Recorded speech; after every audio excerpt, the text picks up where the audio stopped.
Si hay una sensación que interprete muy bien lo que estamos sintiendo muchos colombianos luego del atentado que sufrió el precandidato presidencial del Centro Democrático, Miguel Uribe Turbay, es la confusión. Y lo que ha sucedido desde que se produjo el atentado contra Miguel Uribe es que el país ha visto un desfile de varios de los candidatos presidenciales o precandidatos presidenciales en las redes, alzando su voz y aprovechando para beneficio propio este momento en el que hay veces la prudencia y el silencio son mejores consejeros. Pero no solamente han sido los políticos y candidatos presidenciales los que han salido a alzar su voz sin pruebas diciendo cosas que después las desdicen, sino que también lo está haciendo el propio presidente de la República, lanzando todos los días teorías sin pruebas, como si todos fueran jueces y fiscales.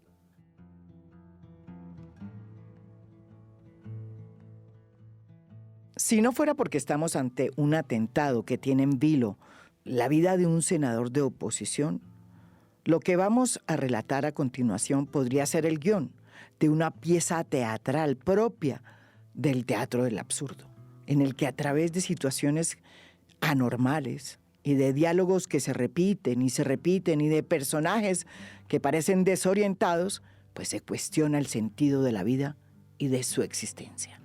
Y es que lo lógico era que la Fiscalía fuese la encargada de informarnos sobre las pesquisas y las líneas de investigación desplegadas para saber quiénes eran los autores intelectuales del atentado contra Miguel Uribe. Pero como verán, no solo eso no ocurrió, sino que los medios también se engancharon en esa cadena de desinformación y como bien lo vamos a ver, pues terminamos haciendo mal nuestro oficio. Porque, sin duda, las horas que siguieron tras el atentado contra Miguel Uribe deberían llevarnos a una autocrítica, porque fue sin duda una de las peores jornadas de nuestro oficio.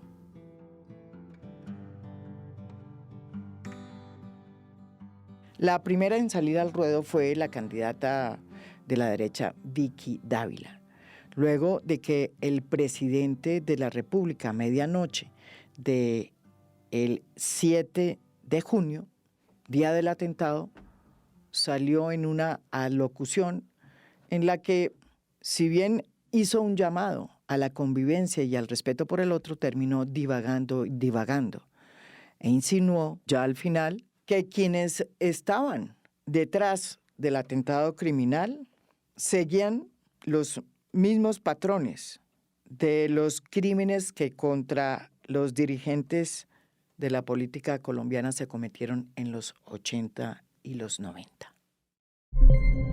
Por eso a Miguel Uribe Turbay, descendiente de árabes, hermano por tanto de sangre, le digo: asalamu alaikum, la paz sea contigo. Es decir, aunque el presidente no ofreció ninguna prueba, según esta insinuación, detrás de este atentado contra Miguel Uribe habría una organización de extrema derecha. A las 3:27 de la madrugada del domingo, desde las instalaciones de la Fundación, Vicky Dávila salió a señalar a Gustavo Petro como el responsable político del atentado contra Miguel Uribe, con el argumento de que sus discursos de odio, que son evidentes, así la izquierda diga que no lo son, tenían mucho que ver con esa ventana que se le habría abierto a la violencia política de nuevo en Colombia. Nosotros tenemos que entender que hoy dimos un paso hacia atrás inmenso, hacia una Colombia de muerte. Hay un responsable político y hoy les digo aquí, a todo el país, el primer responsable político es el presidente Gustavo Petro, porque el presidente Gustavo Petro ha promovido un ambiente de violencia, un ambiente que nos está trayendo sangre y dolor. Todos sus sicarios digitales en las redes sociales que nos persiguen. El presidente nos llama a los que somos aspirantes a cambiar a Colombia, que no estamos de acuerdo con él. Nos llama a nazis, nos llama a muñecas de la mafia, nos llama corruptos. Casi 24 horas después, Vicky Dávila decidió cambiar su versión y sostuvo, sin presentar ninguna prueba, que el autor del atentado contra Miguel Uribe era Mordisco, el jefe de una de las disidencias de las FARC, con el que el gobierno no mantiene hoy ninguna mesa de diálogo, porque él mismo decidió salirse de la paz total. Quiero informar a los colombianos. En las últimas horas tuve comunicación con un militar activo de inteligencia. Me advirtió que alias Mordisco ordenó el atentado al precandidato Miguel Uribe. Una hora después de que Vicky Dávila, la candidata de la derecha, salió a decir que el autor del atentado contra Miguel Uribe era Iván Mordisco, el jefe de una de las disidencias de las FARC, el precandidato de izquierda y exalcalde de Medellín, Daniel Quintero, decidió entrar en el ring y publicó un video en las redes sociales diciendo que lo que decía Vicky no era cierto, porque él sí tenía pruebas que no mostró de que los reales responsables del atentado contra Miguel Uribe no venían por el lado de Mordisco, sino por el lado del Clan del Golfo, una organización criminal que se habría aliado a una red internacional cuyo nombre no dijo. Quiero informar a los colombianos sobre una información muy grave que me ha llegado de una fuente reservada, según la cual el ataque que se realizó contra Miguel Uribe fue diseñado entre el Clan del Golfo y un grupo de extrema derecha vinculado a un país extranjero. El objetivo de este ataque sería desestabilizar al gobierno, quitar a Miguel Uribe del camino y ayudar a la campaña de Vicky Dávila. Después de esto, vienen más ataques planeados, ataques bomba y además atentados contra otros candidatos, entre ellos Cabal, Pizarro y yo.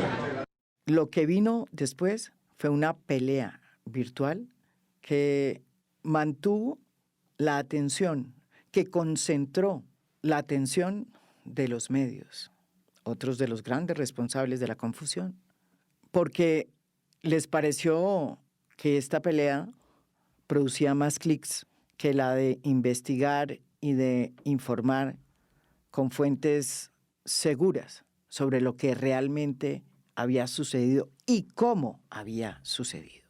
Vicky Dávila le respondió a Daniel Quintero 20 minutos después y le dijo lo siguiente.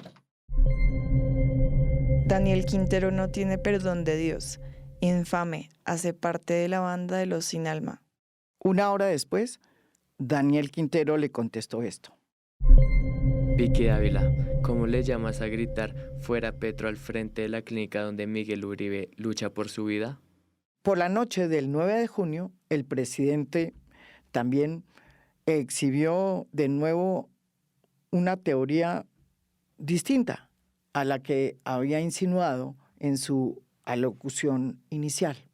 En esta ocasión incluso escribió un trino en el que responsabilizó a lo que él llama como la Junta del Narcotráfico, con asiento en Dubái y Colombia, como los responsables del atentado contra Miguel Uribe Turbay.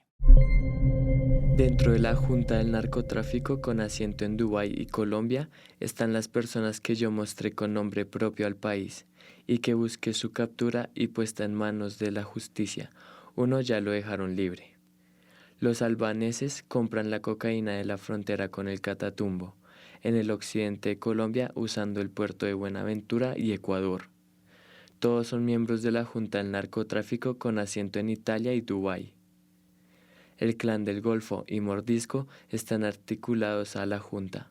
En medio de estas múltiples versiones sin pruebas, hoy el presidente y su gabinete y los partidos de oposición están actuando como si se sintieran mutuamente amenazados. En un hecho sin precedentes, el presidente Gustavo Petro salió a denunciar que estaba recibiendo amenazas contra su vida y contra la vida de los miembros de su gabinete. Acaban de amenazar a través del sistema de bodegas a un propietario de robots en redes. De amenazar a todos los hijos de mi gabinete, incluida mi hija Antonella. Este hecho refuerza la hipótesis que el autor del intento de asesinato es un enemigo del gobierno. A su vez, el expresidente Álvaro Uribe ha salido a decir que fuentes de inteligencia internacional lo llamaron a decirle que hay un plan contra su vida en camino, que incluye también a precandidatas del Centro Democrático como María Fernanda Cabal y Paloma Valencia. Y desde el lunes, pues Vicky Dávila también denunció que su vida podría estar en peligro por cuenta de Iván Mordisco. Y que se trata de un plan terrorista que incluye atacarnos a María Fernanda Cabal y a mí. La misión... Los de la oposición que dicen defender el orden constitucional han decidido no ir a la Comisión de Garantías, que está presidida por el ministro del Interior, Armando Benedetti, y en cambio le han pedido al Procurador General, a Gregorio El Hash, representante de la clase política tradicional, que sea el árbitro y que sea el encargado de garantizarles a ellos lo que, según la oposición, hoy no puede garantizarle el presidente. Y aunque tiene la oposición muchos argumentos para decir que Gustavo Petro, con su discurso de odio, no ayuda al clima de garantías para quienes piensan distintos, la oposición, también hay que decirlo, se ha atrincherado en un discurso que etiqueta, que estigmatiza y que no baja de guerrillero al presidente de Colombia, Gustavo Petro, y que aplaude a precandidatos presidenciales desconocidos como Santiago Botero, quien fue ovacionado en la convención bancaria recientemente realizada en Cartagena, cuando dijo que en su gobierno iba a haber balín para quienes protestaran en las calles, porque no creía en la protesta social. Hoy no hay ninguna protesta social, lo que hay es una cantidad de bandidos. En eso estoy de acuerdo. Persona que tenga capucha, que vaya en contra de las personas, le quiero decir que en mi gobierno lo único que tendrá es balín. Y se los quiero decir porque se acabó esa guachafita. A los medios también nos fue muy mal, hay que decirlo, porque en lugar de confirmar las noticias antes de publicarlas, muchos fueron los medios que se apresuraron y que publicaron informaciones sin confirmar, contribuyendo no a la información, sino a la desinformación y a la confusión. Y lo hicieron, pues, porque sucumbieron a la guerra por el clic. En las primeras 12 horas que le siguieron a la noticia del atentado contra Miguel Uribe, se publicaron en los medios muchas mentiras que provenían de las redes. Una de ellas fue la de que el sicario que disparó contra Miguel Uribe Turbay había pertenecido a la primera línea.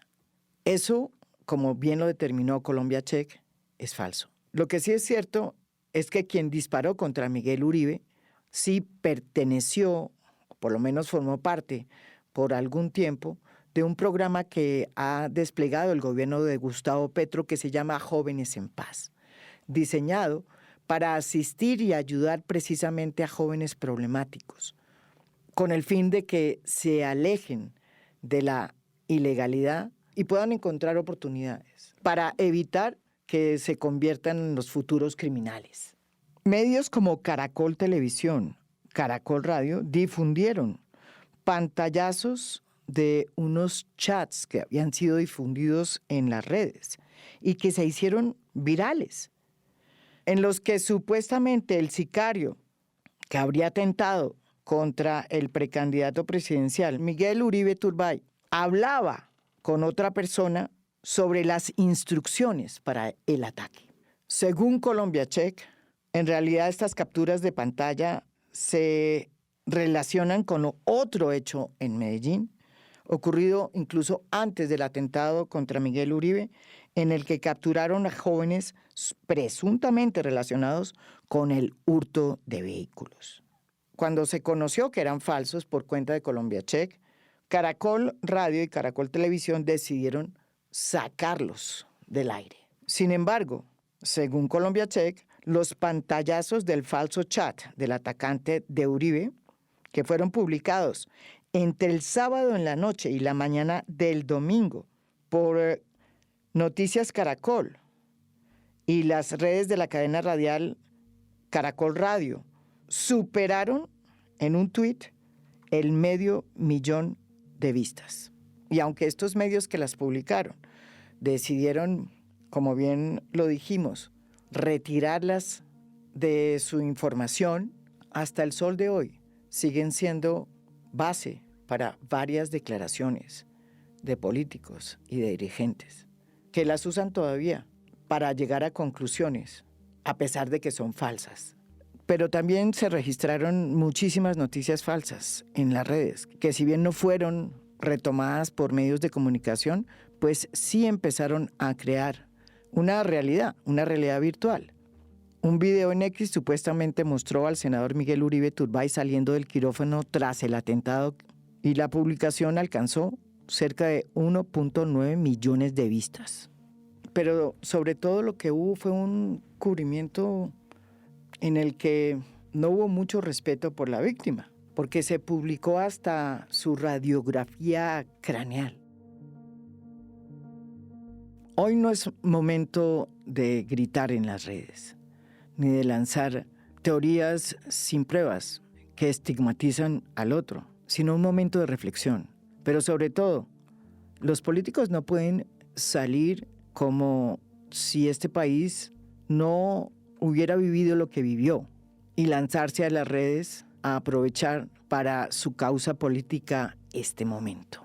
Y sobre todo, el presidente debería de dejar de clavarle a sus opositores el delito de sangre, como el que le clavó a Miguel Turbay, cuando lo responsabilizó por las torturas que cometió su abuelo, Julio César Turbay. Un gobierno en el que muchos fuimos víctimas de la estigmatización por pensar distinto.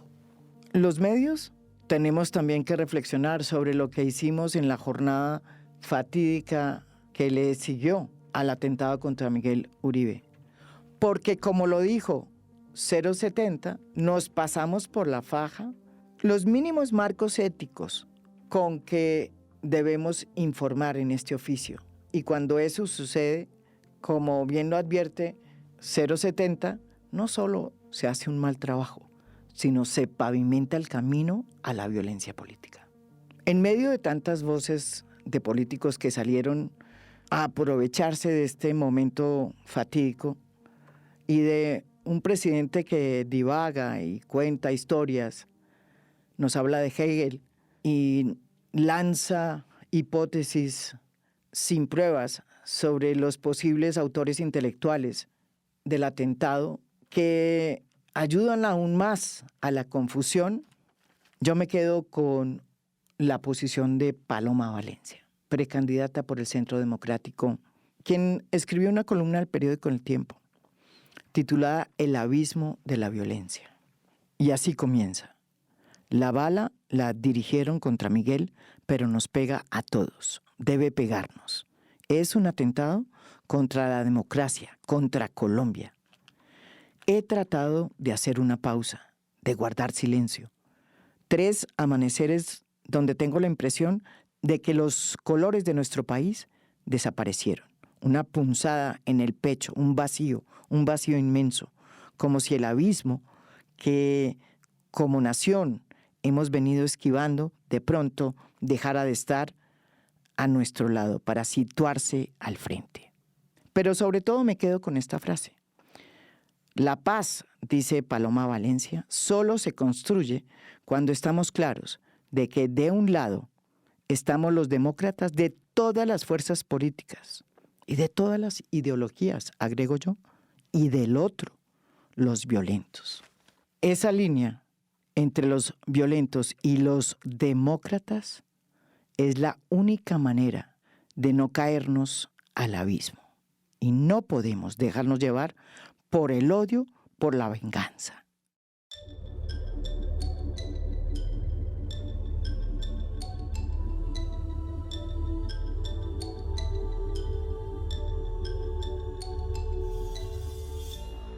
A Fondo es un podcast producido por Mafialand.